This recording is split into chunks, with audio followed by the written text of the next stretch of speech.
Now we can just have a cheers. Well, first podcast with us three. Oh, we're not doing that? Okay. Cheers. Well, Can't do it with a koozie. all right. So, welcome, guys. Ryan, Taylor, Matt, director of golf at LPGA. Ryan is. Are we doing intros? What are you, Ryan? Again? Maybe. I'm an employee, man. I don't go by titles. I'm not a big titles guy. Some people are huge title people. I'm not a huge titles person. I like doing the work, you know? Taylor works at LPGA. That was a shot at him. I kind of figured. Titles. So, day-to-day basis. Question that we get a lot in the golf industry. What do we do on a day-to-day basis? We know everybody's seen Golf with Chris. Golf Shop, this is Chris. We see a lot of the same stuff, day-to-day basis. Taylor sees a lot. Ryan sees a lot. What do you think? But I definitely think he does a great job with the phone calls because it is a lot of people who are not, at least for us, there's a lot of people who are not there yet, and they're calling and asking these absolutely ridiculous questions, or people coming into the shop and asking what the green speeds are rolling at. And I mean, you can say any number to these. I mean, these people are 30, 40 handicaps. It doesn't matter what the green speeds are. We could not cut them for 6 months or cut them or double roll them every single day, and they putt the same amount of times on it. So, I mean, I've gotten to the habit of just making it up. Yeah, today's it's a 10, tomorrow it's a 4, next week it's an 11. Like, it doesn't matter. They don't even know what the numbers mean. They don't even know what the stim meter is. Yeah, I think. I usually just give a best guess, and they 9 times out of 10 are like, "No way, really?" And I'm like, "I don't know what I said, and you don't know what I said, so we're just gonna roll with it." They have no idea. Well, yeah, it's like when he says, how far are the tips, sir? You can top from wherever you'd like. I mean, that's the thing. The tipped out is 7,000 yards. There's nobody that is at a daily fee or a private golf course, really, that should be playing the tips unless you are a single digit or less. And I'm not talking Biden single digit. I am talking a real single digit handicap. We don't even tip it out. I mean, yeah, Ryan and I and Taylor, when we play golf, we don't even tip it out. And I hit the ball 280 plus. You hit the ball 280 plus. Taylor is that meters you were saying? Is that meters? Is that what you said today? Yeah. Okay. We're going metric system on this podcast? So, I mean, the questions that we get, yeah, especially about the greens, the conditions, or the rain, that's a good one. Yeah. Is it raining? My favorite is when they're like, "Hey, I live literally across the street from the course. Is it raining there?" And I'm like, "Is it raining at your house?" Because it's going to be the exact same. I like it better when they come in and ask us if it's going to rain. Like somehow we have this magical ability to know if it's going to rain. Yeah. Hey, guys, what's the radar looking like? Well, I could pull up my iPhone. You can also pull up your iPhone. And we can both chat about looking at the same screen if you'd like. That doesn't matter anyway because it's never right. They're never right. I would say weather in Florida is a huge part of the business. Like I would say, what was that, 2 weeks ago when they called for rain the whole week? Yeah, and we didn't do more than 100 rounds each day, and it didn't rain once. You guys didn't get any of that rain. And you got dumped on. It hasn't stopped raining in the afternoon for the past 2 weeks. That's crazy. Yeah, there was one time and it said 90% chance of thunderstorms every single day, and every morning you would have half the tee sheet calling cancel. Like, it looks like it's going to get bad. It looks like it's going to get bad. And it would be sunny all day. Not a cloud in the sky. That's Florida. I love it. And that's just open play. Now try dealing with a tournament. So we also run tournaments. That's easy, though. They signed a contract. They're playing. They signed a contract, correct. But getting everybody, so you tell them it's an 8:30 shotgun. It's not as easy to get 144 people into their golf carts at 8:30 on the dot. Actually, ball in the air by 8:30 is what I go by. If it's an 8:30 a.m. I go leaving the pad area by 8:20. Yeah, ball in the air. You got to give everyone roughly 10 minutes to get to their tee box. Correct. So hopefully balls in the air, if you're lucky, at 8:35. That still keeps you somewhat on track. Right.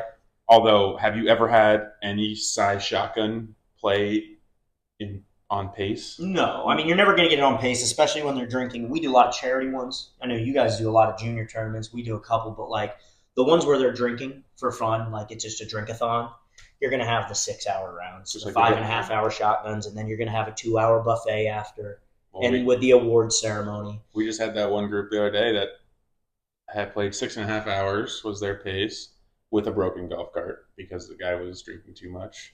So that's always fun. Did they sign in your contract? Do you have that they're liable for the cart? Yeah, but we just wrote it off because it's just not worth it. I mean, the rigmarole to go through the process of someone getting their credit card, trying to run it, having it to be declined because they canceled it the second they gave it to you or whatever. How did you guys do it when you booked tournaments at Disney?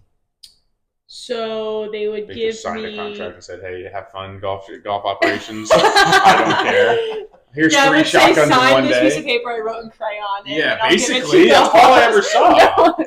No. I would have the contract that was like customized with all the dates and everything, and they would have to give me a credit card when they returned it. But if they were paying by check, I still had to have a card on file. Yeah, for And any then damages. it was 10% when they signed, 40% 2 months before the event, and then day of the event, I ran the 50%, and then anything else, food, beverage, incidents, club rentals, It was all ran after purchases, the fact. everything is ran day of once everything's been tallied. If it's a variance number, if it's a solid number, hey, no F&B, everything's on their own.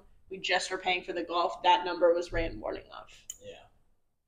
Yeah, we do the same. We take a card and a deposit right now, but like, there's not much recourse if they were to just completely no-show because of the rain.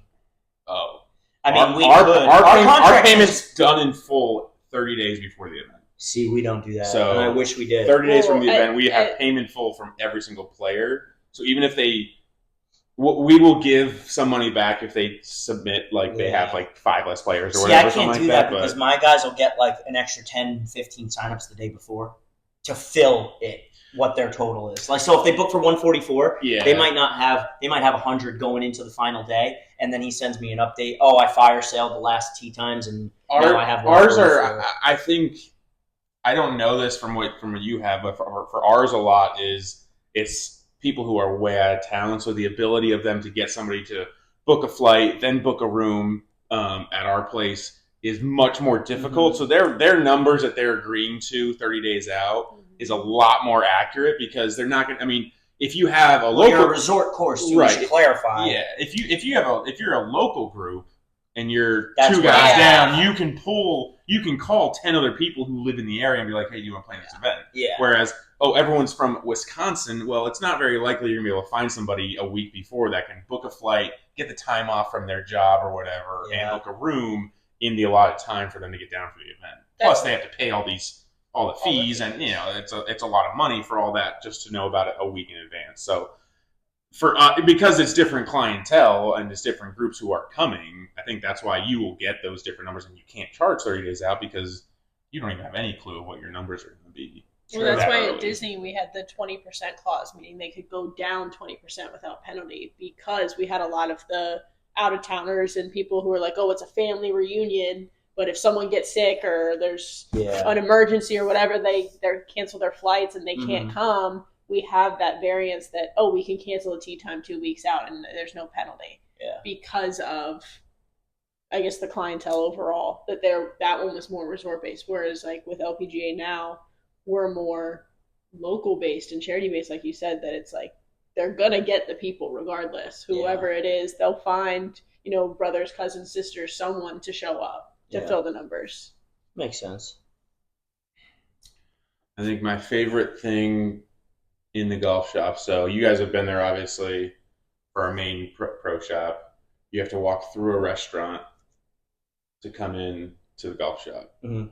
And at least 5 to 6 times a day, people walk through the restaurant, pass all the waitresses, come into the golf shop and ask us if there's anything to eat or drink in the golf shop. And it takes all of my little amounts of willpower that I have to be like, yep, right out by the restaurant. They're like, oh, there's food out there? I'm like, yep, that's why it's a restaurant. And I know that we're a little spoiled in knowing this much about golf, because we can never go anywhere without knowing kind of how everything works. Yeah, whereas people may go, but to me, it seems a little common. It's like going to your golf shop, you have to walk by your restaurant and your bar. There's no other way in there without walking by it. So for somebody to come in there, now I know you guys have drinks in there too, but to go in there and ask you guys, hey, is there any place I can get something to eat? It's like, well, sir, you had to physically walk by there. Yeah. There's no unless you. I think a lot of it though unless is you beamed in like Star Trek, you can't go by it. I think people turn their brains off when they're on vacation, I get that, and like I understand it too because like. But I felt dumb too, like at a pool on vacation, being like, "Hey, where's the towels?" And they're like, "See the big sign that says towels?" And I'm like, "Oh, you know what? I didn't see that." Yeah, So I can understand it a little bit, but yeah, I do always at a golf course, you're from you've New been York, golfing so before. I do always make the joke people turn their brains off the second they get in the parking lot because, and like the bag drop guys tell me all the time, we have two big signs facing the parking lot and two big signs facing bag drop saying no carts in the parking lot. Oh, yeah. Like big That's the signs, best. big red circle through the cart, like it's on the ground too. And people get in their carts and they look at the bag drop guys and say, "Can I go in the parking lot?" And they're standing right in front of the sign that says no carts. They're like, you see the sign too that says no carts in the parking lot?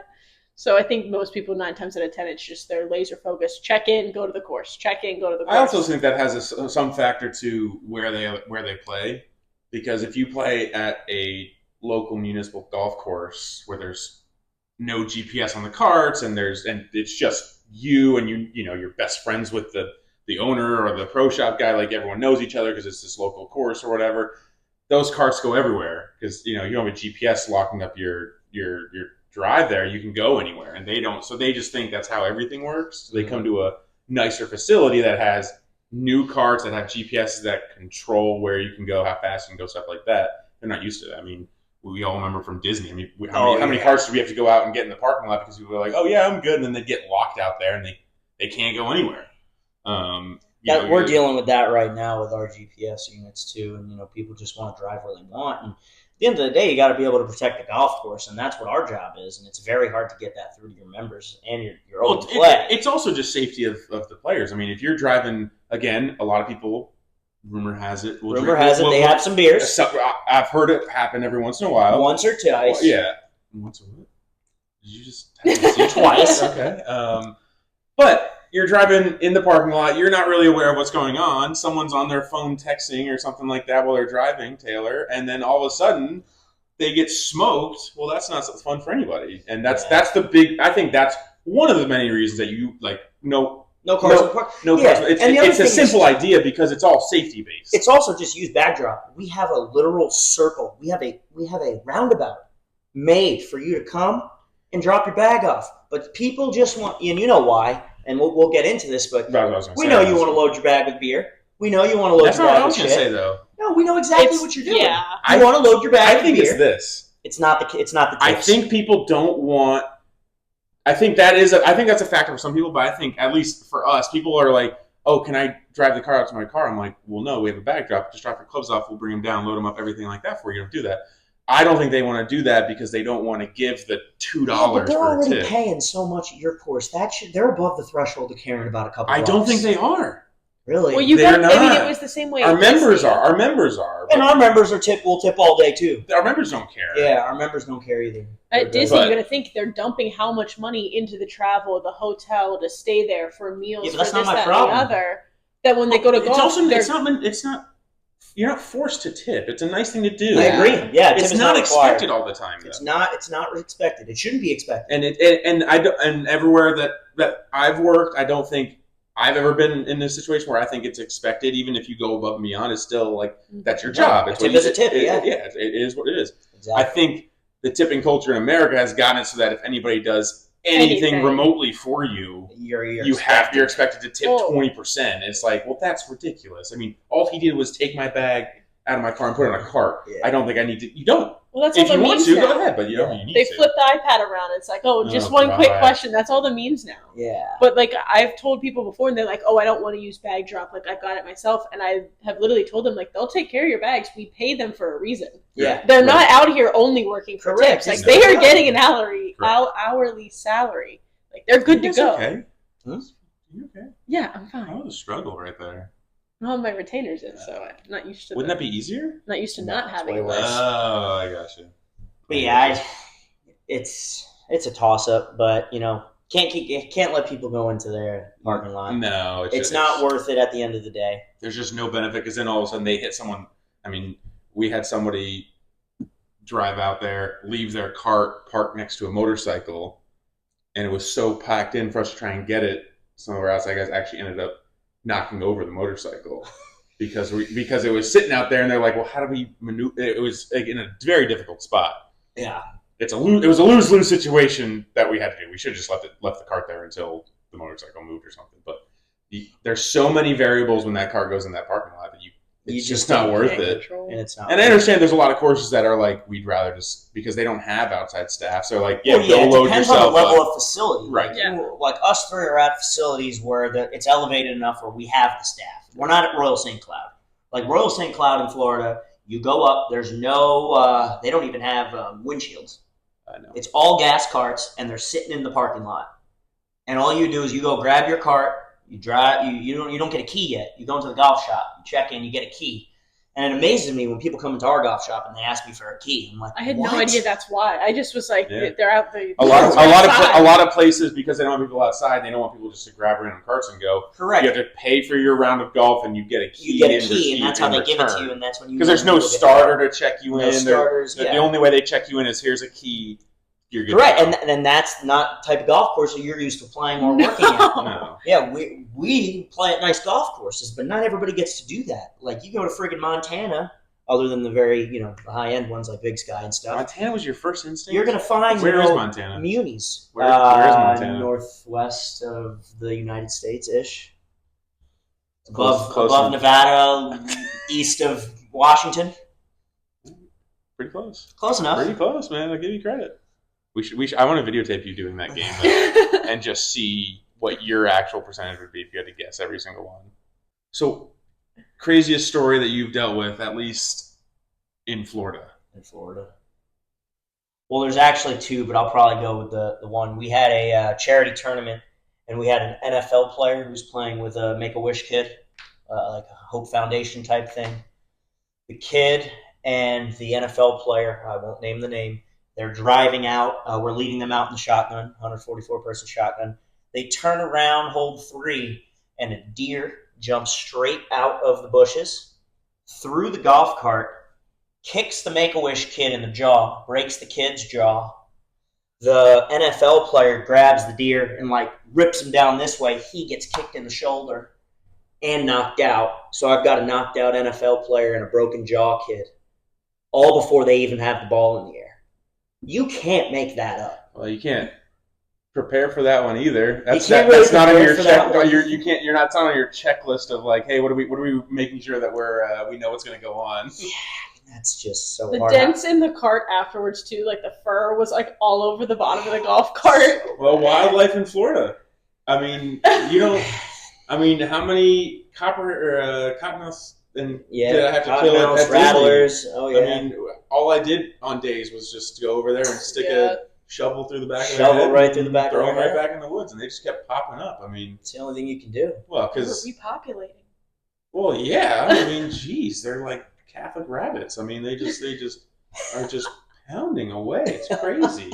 How about you? What's the craziest incident report you've had to fill out to date? This is actually very recent, and it's gonna be tough a little bit to explain, but for you guys will understand it because you guys know the property. So on the main side of our pro shop, right where Bag Drop is, there's that walkway. It's a golf shop. You sell golf, not pros. But pros work there. But pros you sell golf. In the pro shop. Yeah, but you it's sell a golf. Pro shop. We run the shop, so we're pros. It's a pro shop. They're not shopping for a pro. They're shopping for golf. They're not shopping for golf. Golf is the activity of what you play for. Yeah, they're paying for it there, so it's a golf shop. Well, all our payments are already on there, so it doesn't matter. I think it's a golf shop. It's not. I think it's pro shop. Why do you think it's golf shop? Who told you that? I'm not going to give them any credit. No, refuse. Not on. You know that you're 90% him now, right? You can't say you're shopping for golf. You can say you're shopping for golf equipment, but shopping for golf itself means you're shopping for a golf game. And I tell everyone who asks for that, you are shopping. You are going to pay the act of paying for golf. It's a golf shop. It is not a pro shop. No, but shop, and half the time, just so you know, says that you're shopping. Half the time, the guys that work behind the counter are not the pros or jags. It's just another guy. It's a pro shop manager. We only have pros at our course. Oh yeah, all 12 of them. We have 7 employees. We have 3 golf courses. Craziest incident report. So in the middle of that building that we work in, you know that walkway that loops around to the other side door? Yeah. So there's a brick wall on each side of it that's literally enough space to walk. And we finished. It was probably an 80-person shotgun event. They'd come in later in the day. It was like 4:30. They had driven on the sidewalk to try and get to bag drop. Most people go around into the actual pavement area to drive it there. No, these people thought it'd be nice to drive straight through and try and fit their cart in a space that would not. And they got in there and got stuck. It took 5 of us and a tractor to drag it out of the brick wall that it had gotten stuck in. And I mean, bricks were falling all over. It was so wedged. I almost wanted to congratulate them on how impressive it was, because if they had been off by an inch, they'd have just hit their front end on one of it, and then it would have been whatever. They somehow, very intoxicated, I think they had 38 empty beer cans in the back of their cart. There you go. This was their second round of the day, so that's just what they had from the second round. Oh my. They somehow threaded that needle so well to fit it. I tell, next time you're there, look at it and be like, if I gave you 50 tries at it, I don't think you could do Intoxicated too.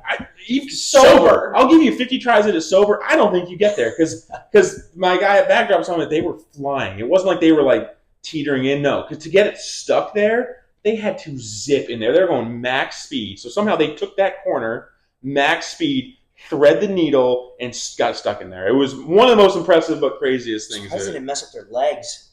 Yeah, no one's legs, I guess, were outside the cart. Well, that's good. Yeah, they Otherwise, got, it would have been. the best was, so then they climb out, grab their bags, and try and just leave.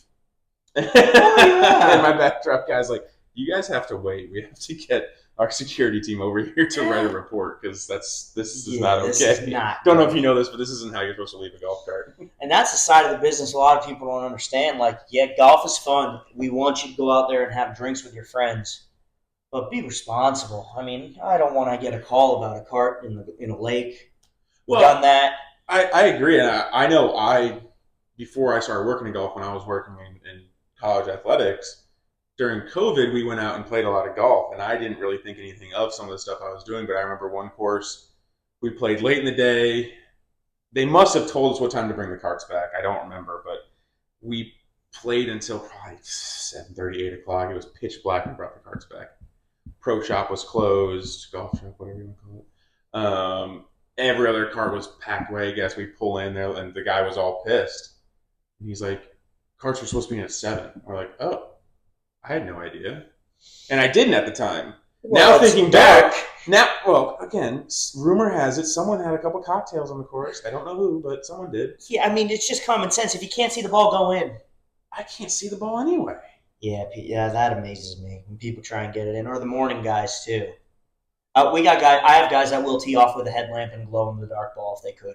Well, remember when we were working at Disney? You weren't working that day. Mr. Kim? No, but it was it was one of those high school coaches that we had. And, Oh yeah. And we didn't realize we were one cart short at LBV. We didn't know where. We saw it out there. We're like, that can't be right. And someone drove out there to check on it, and he was out there chipping with glow in the dark golf balls. I'm like, "What are you doing?" He's like, "I'm trying to get my round in." We're like, "No, It's not closed. open It's yet." not close.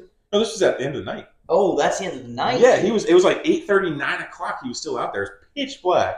Oh, Everything else is closed, but we're one cart short. We look on the GPS. It's out there on number 16.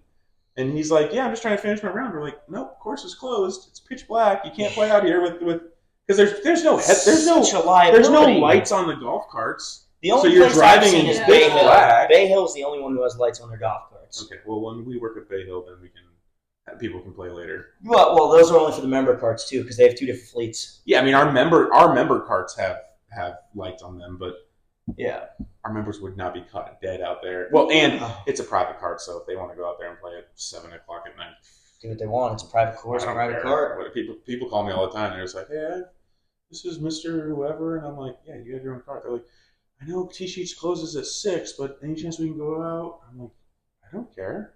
Yeah, Whatever you want. You own the course, basically. You pay Yeah. everyone's salaries. Whatever you want to do, man. It doesn't. I know you'll treat the course nice because it's your course, basically. So. yeah, I don't do that with my members at all. Yeah. I mean, we don't have a trail fee for a reason, and because there's too many people with the lifted tires and the big mud tires. We have restrictions. For one, yeah, for one, and for two, I want to be able to see where everybody is on the golf course, and it's just a safety reason. Like if somebody's like, there's a guy having a heart attack out there. All right, what cart number is he in so I can get the paramedics? Well, he's in his own cart.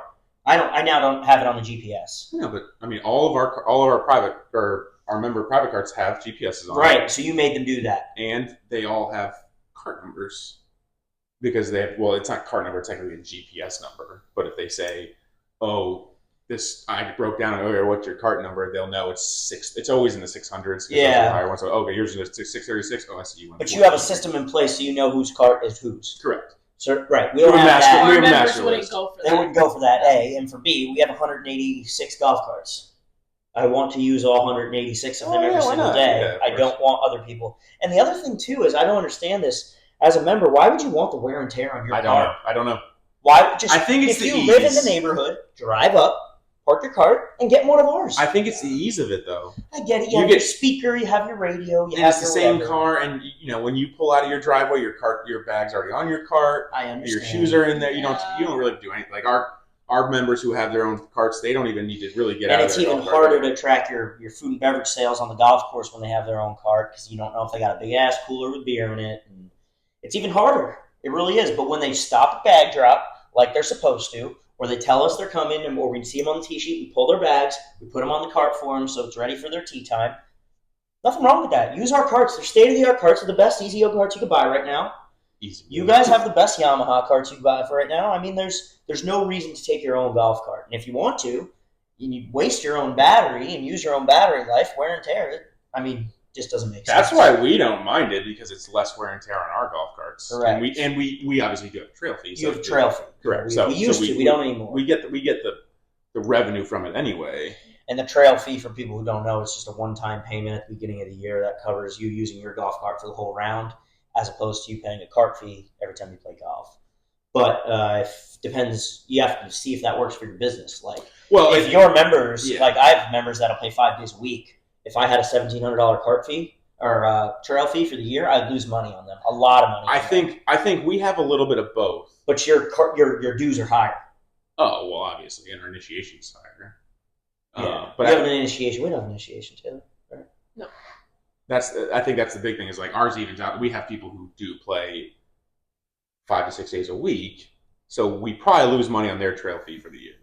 But then we have the other people who have the trail fee who play 6 times a year. Well, Correct. We're making a lot of money on them, Correct. So it's for us. It definitely evens out. We have capped our trail fee, our private carts allowed. Oh, you capped the amount of private carts allowed. That's good. So as you should. That's capped. But anybody on our highest member level that wants to have any kind of trail fee, we could get them on. We get an annual. We have 2. We have an annual one.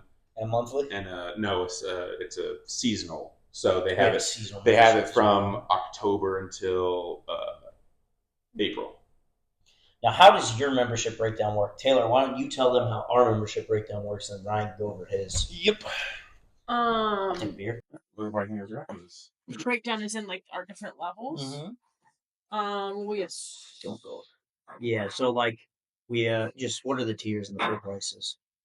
Well, PDP is the most basic. It's basically just a range membership, $69.99 a month, but it's only a 2-month commitment instead of a full year, and you get unlimited range balls, but you can only play after 2 p.m. And within the first hour of the day. And within the first hour of the day, which is just a back 9.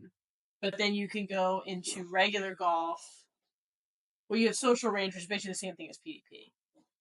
So there's kind of no benefit into switching into social range. But the biggest benefit of going to full golf, whether it's the under 41 or the over 41 category, is that whenever you play golf, it's a $25 cart fee, but it's free after 3 o'clock. So it's kind of, you're still getting a really big benefit of if you can only play in the afternoons or after work or whatever it may be, you're not having to pay $25 to maybe get 6 or 7 holes in, especially in the winter time. But, in the summertime, if you come out, 3 or 4 o'clock, you can still get almost 18, if not a full 18 in.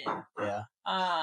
And then you still get the other amenities, pool, fitness center, restaurant privileges, all of that fun stuff. And anybody can join though too. So like we're our golf course, we're in Daytona Beach and we're a semi-private. So we have our memberships Taylor just explained, and then you can come play as a daily guest.